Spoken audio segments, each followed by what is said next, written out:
klein treuspeeltjie van my lewe, waar die stof van gister nog sag teen die ruit kom lê.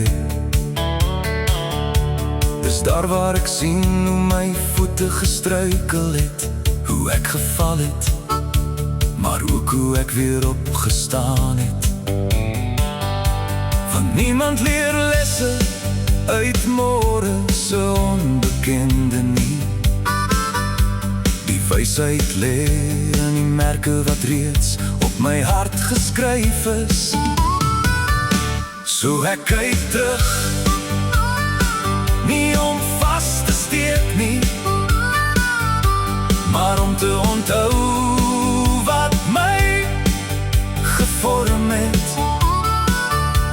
Ek oordink die lewens lesse uit gister.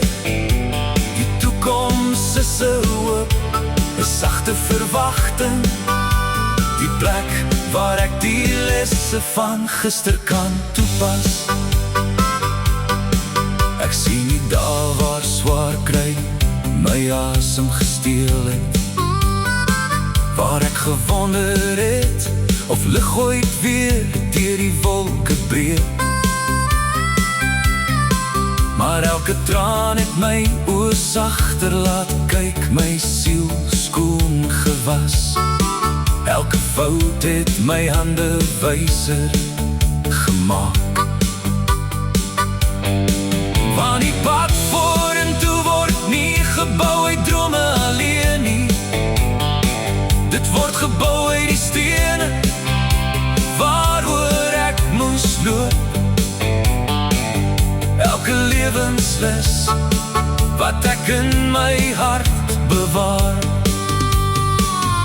So ek kyk terug, nie om vas te steek nie,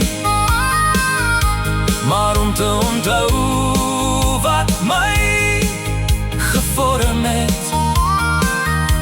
Ek oordink die lewens lesse uit gister. Die toekoms is 'n hoop, 'n sagte verwagting, die plek waar ek die lesse van gister kan toepas. Die toekoms fluister, kom, bring jou wysheid saam.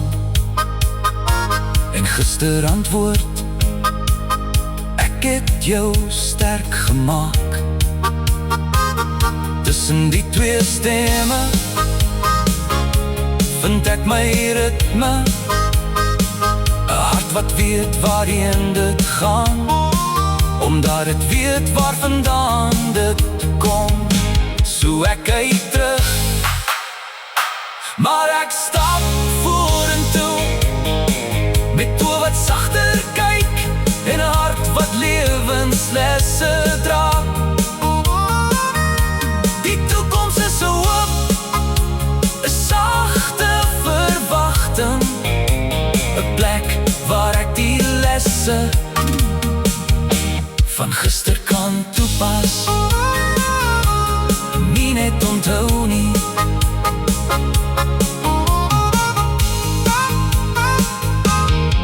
nie net onthou nie.